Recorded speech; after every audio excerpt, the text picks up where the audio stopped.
तो जैसा कि आप लोगों ने पिछले पार्ट में देखा था कि स्प्लिट और ब्लड स्ट्रीम सेक्टर की प्रो फाउंड स्ट्रीम सेक्टर के खिलाफ चल रही वॉर खत्म हो जाती है, जहां पर बाय उस वॉर को जीत जाता है और वो लोग इन सभी सेक्टर को मिलाकर एक नए सेक्टर को क्रिएट करने का फैसला करते हैं ताकि वो सभी अपनी ताकत को एक साथ मिलाकर स्काई रिवर कोड के खिलाफ होने वाली वॉर को जीत सके और मिड स्ट्रीम को हासिल कर सके। और सभी लीडर अपने इस नए सेक्टर का लीडर बाय को बनाने का फैसला करते हैं, क्योंकि बाय सभी सेक्टर के स्टूडेंट के बीच काफी ज्यादा फेमस था और सभी लोग उस पर भरोसा करते थे। जिस पर बाय अपने नए सेक्टर का नाम रिवर डिफाइनिंग सेक्टर रखता है, जिस पर लीडर अपर स्ट्रीम से स्काई रिवर कोड के खिलाफ जंग लड़ने की परमिशन लेते हैं और अपने नए सेक्टर की ओपनिंग सेरेमनी रखते हैं, जहां पर कई सारे सेक्टर के लोग रिवर डिफाइनिंग सेक्टर की पावर को देखने आने वाले थे। अब आगे तो इस पार्ट की शुरुआत में हम देखते हैं कि मानी अपने साथियों के साथ रिवर डिफाइनिंग कोड की ओपनिंग सेरेमनी में आती है, जहां पर बाय काफी ज्यादा चिंता में होता है क्योंकि उन्होंने ये सेरेमनी काफी ज्यादा जल्दी ऑर्गेनाइज कर ली थी, जिस वजह से कई सारे क्लैंस और माइनर सेक्टर उनके इस इन्विटेशन के बावजूद भी टाइम पर सेरेमनी पर नहीं पहुंच पाएंगे और ज्यादातर लोग जो इस सेरेमनी को ज्वाइन करने आए थे वो बस उनके बारे में इन्फॉर्मेशन जमा करना चाहते थे। इसलिए बाय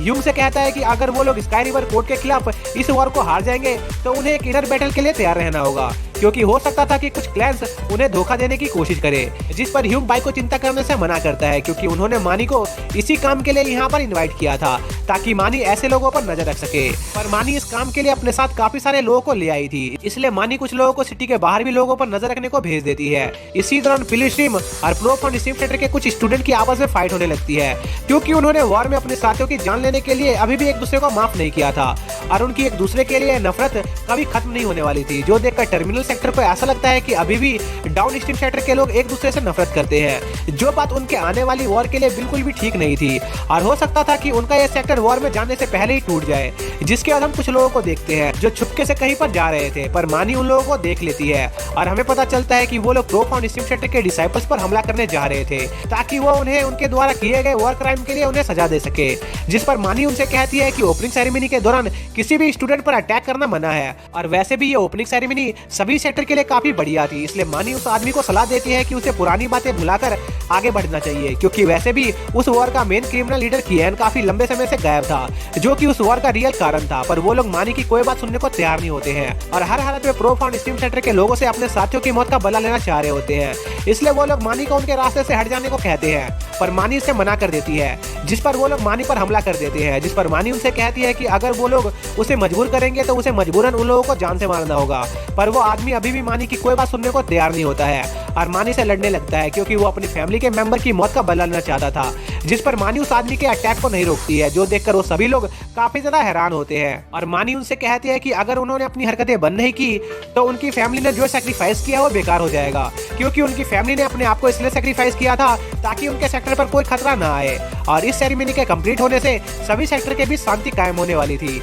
लेकिन उस आदमी की हरकतों से यह सब बर्बाद हो सकता था। लेकिन अगर इसके बावजूद भी वो अपना बदला लेना चाहता है तो उसे पहले मानी को मारना होगा, जिस पर उस आदमी के हाथ कांप जाते हैं और वो अपना बदला लेने का इरादा छोड़ देता है। पर मानी उसे ऐसे ही जाने नहीं दे सकती थी, इसलिए मानी उस आदमी से कहती है कि उसके पास दो चॉइस है, या तो वो अभी के अभी उनके सेक्टर को छोड़कर चला जाए या फिर उसे सभी सेक्टर के डिसाइपल्स के लिए पिल रिफाइन करनी होगी। जिस पर वो आदमी पिल रिफाइन करने का फैसला करता है और वहां से चला जाता है। पर उनके वहां से जाने के बाद मानी सोच में पड़ जाती है कि आखिर उसने अपने साथी को प्रो फाउंड स्ट्रीम सेक्टर से बदला लेने से क्यों रोका, जबकि वो खुद उनसे अपने साथियों की मौत का बदला लेना चाहती थी। तभी वहां पर बाय आ जाता है, जो मानी से कहता है कि उसने बिल्कुल सही फैसला किया, क्योंकि प्रो फाउंड स्ट्रीम सेक्टर और पिल स्ट्रीम सेक्टर की करंट हालत काफी ज्यादा खराब थी, इसलिए अगर वो लोग उनके इस अलायंस का हिस्सा नहीं बनते तो हो सकता था कि वो लोग भी फ्यूचर में दूसरे सेक्टर की तरह डिस्ट्रॉय हो जाएंगे। पर इन सभी सेक्टर के यूनियन से सभी सेक्टर को उनकी लेगेसी को कंटिन्यू रखने का मौका मिलेगा और वो फ्यूचर में और ग्रो हो सकते हैं। पर मानी चाहती थी कि सभी सेक्टर उनके पिल स्ट्रीम सेक्टर को अपने बराबर समझे, क्योंकि वो नहीं चाहती थी कि आगे चलकर फिर से कोई उनके सेक्टर को प्रो फाउंड स्ट्रीम सेक्टर की तरह अपने फायदे के लिए यूज करे।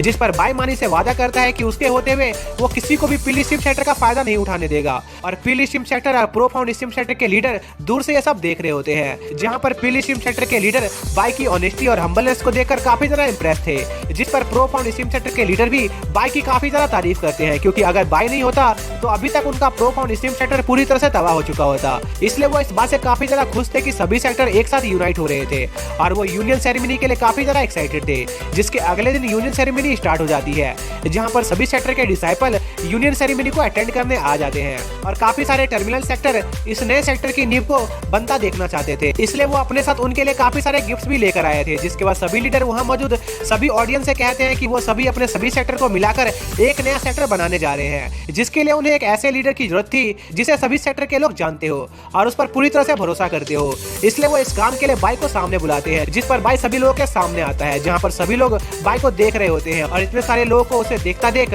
बाई थोड़ा सा नर्वस होने लगता है, जिस पर इमोर्टली बाई का हौसला बढ़ाते हैं और बाई से कहते हैं कि उसे एक ऐसी जिम्मेदारी मिलने वाली है जो काफी ज्यादा इंपॉर्टेंट है, इसलिए उसे अपना काम अच्छी तरह से करना चाहिए। जिसके बाद बाई को अपने फ्लैशबैक्स में वो बैटल्स याद आने लगते हैं जो उसने दूसरे सेक्टर के लिए लड़ी थी। साथ ही बाई को फ्लैशबैक्स भी याद आते हैं जहां पर उसने अपने साथियों के लिए लगभग अपने आप को सेक्रीफाइस कर दिया था और अपने साथियों को जीत दिलाई थी। जिसके बाद सभी लीडर बाई को अपने नए सेक्टर का लीडर घोषित कर देते हैं, जिस पर बाई अपने आखिरी सांस तक उन सभी को प्रोटेक्ट करने की कसम खाता है और उनसे कहता है कि वो आने वाली वॉर में भी उन्हें अपनी विक्ट्री के लिए लीड करने को तैयार है, ताकि उनका सेक्टर एक मिड स्ट्रीम सेक्टर बन सके और जब तक वो जिंदा है उनके रिवर डिफाइनिंग सेक्टर को कोई भी खत्म नहीं कर सकता है। इसी दौरान ओल्ड मंकी और टॉकिंग रैबिट आपस में एक दूसरे से बाई के फ्यूचर को लेकर बात कर रहे होते हैं, जो कि काफी ज्यादा ब्राइट था। तभी वहाँ अचानक से एक ग्रहण लगने लगता है और वहाँ का मौसम खराब होने लगता है। तभी वहाँ एक आवाज गूंजने लगती है जो उन्हें बताती है कि अपर स्ट्रीम ने उनके मिड स्ट्रीम के खिलाफ होने वाली वॉर की रिक्वेस्ट को एक्सेप्ट कर लिया है और 1 महीने बाद उन लोगों को स्काई रिवर कोर्ट पर हमला करके स्काई रिवर कोर्ट को डिस्ट्रॉय करना होगा। जो सुनकर बाई काफी ज्यादा खुश होता है क्योंकि उसका ओरिजिनल प्लान